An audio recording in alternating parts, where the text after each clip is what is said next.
Bismillahirrahmanirrahim. Assalamualaikum warahmatullahi wabarakatuh.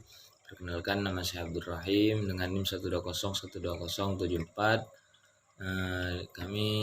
Saya dari kelompok 1 akan melanjutkan penjelasan dari rekan saya, saudara Rama Fathul Husna, di mana kami di sini akan melanjutkan penjelasannya, yaitu pertama dari proses terbentuknya hukum adat. Proses terbentuknya hukum adat itu secara global itu dibagi menjadi dua aspek. Namun sebelum kita masuk kepada aspek-aspek tersebut, alangkah baiknya kita mengetahui terlebih dahulu proses terbentuknya hukum adat.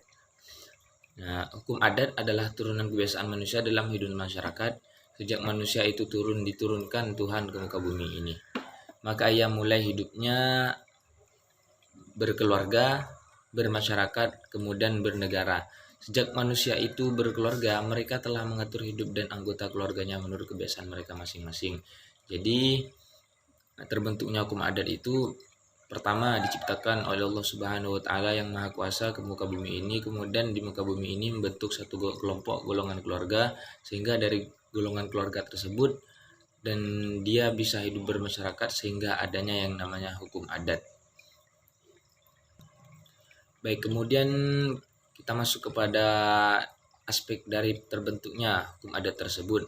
Menurut ilmuwan yaitu Surjono Sukanto dibagi menjadi dua. Pertama, aspek sosiologi, dan yang kedua aspek yuridis. Adapun yang pertama, aspek sosiologi, pada prinsipnya manusia tidak dapat hidup sendiri dan membutuhkan manusia lain karena manusia adalah makhluk sosial dan memiliki naluri. Karena hidup manusia membutuhkan manusia lain, maka setiap manusia akan berinteraksi dengan manusia lainnya. Maka dapat dijelaskan daripada aspek yang pertama terbentuknya adat, yaitu di mana manusia itu membutuhkan kepada makhluk yang lain ataupun masyarakat yang lain. Oleh karenanya dari hal tersebut terbentuklah hukum adat yang ditimbulkan dari rasa sosialisasi sama masyarakat setempat itu.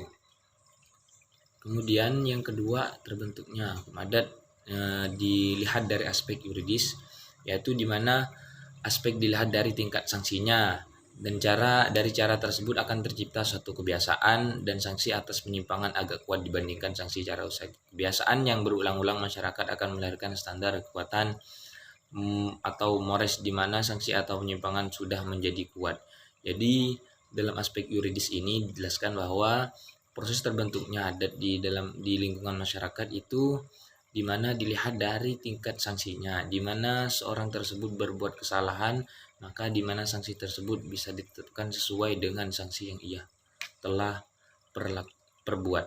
Maka dari hal tersebut akan menjadi suatu adat yang kuat yang akan berkelanjutan di masa yang akan datang dan di masa yang berkelanjutan. Setelah kita membahas tentang aspek-aspek terbentuknya hukum adat, kemudian selanjutnya kita masuk kepada sifat dan unsur hukum adat. Baik, ketika kita masuk kepada sifat dan unsur adat, maka di sini dijelaskan ada beberapa terkait tentang sifat hukum adat. Sifat dan hukum adat itu secara keseluruhan itu berjumlah 5. Tetapi dari 5 tersebut tidak akan saya jelaskan secara mendetail, hanya saja saya akan berikan sedikit pandangan terkait tentang 5 jenis ataupun sifat hukum adat tersebut.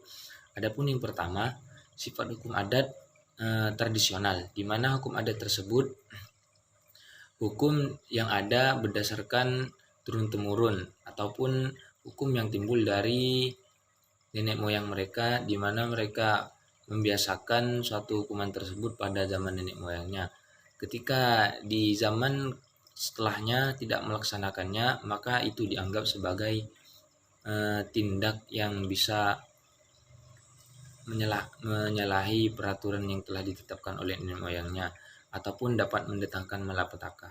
Maka kesimpulannya sifat hukum adat tradisional itu ada berdasarkan ketetapan dari nenek moyang mereka. Kemudian yang kedua adalah bersifat dinamis. Artinya hukum adat itu bersifat dinamis di mana mereka berada di suatu wilayah, maka hukum adat tersebut menyesuaikan kepada wilayah yang ada pada saat itu. Terus kemudian yang ketiga yaitu hukum adat bersifat terbuka. Artinya bersifat terbuka, hukum adat itu dapat menerima sistem yang ada di sistem lapangan masyarakat yang ada pada saat itu, dengan catatan hukum yang ada di masyarakat lain tersebut itu bisa diterima dan bisa patut disesuaikan dengan mereka. Kemudian berikutnya yang keempat yaitu hukum adat bersifat sederhana. Artinya bahwa masyarakat hukum adat itu bersahaja, tidak rumit atau beradministrasi, tidak tertulis, mudah dimengerti.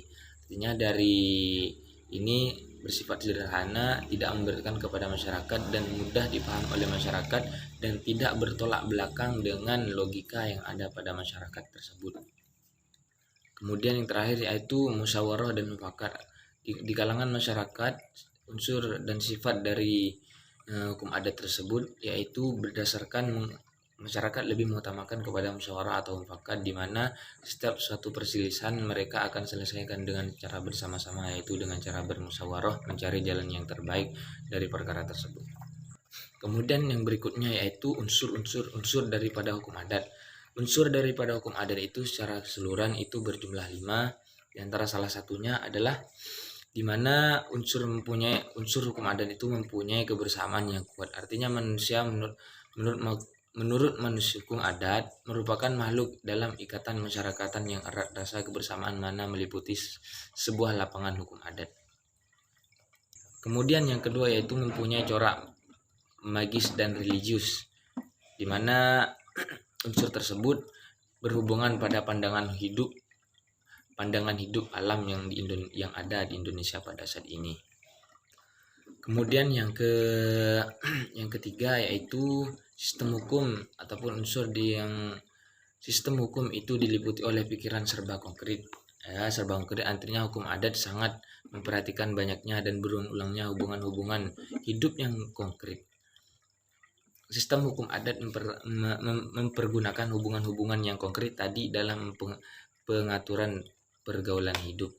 Artinya konkret, tidak terlalu memberatkan kepada masyarakat dan mudah untuk bisa diterima oleh masyarakat, tidak menyusahkan dalam peraturan-peraturan tersebut.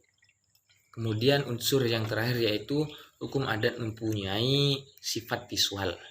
Artinya hubungan-hubungan hukum dianggap hanya terjadi oleh karena ditetapkan dengan suatu ikatan yang dapat dilihat atau tanda yang tepat.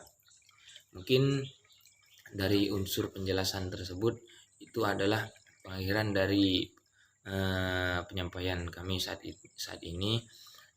Saya sebelumnya ucapkan terima kasih yang besar-besarnya dan mohon maaf apabila ada kesalahan dalam penjelasan kami ini, karena yang benar itu datangnya dari Allah Subhanahu wa taala dan salahnya dari saya sendiri.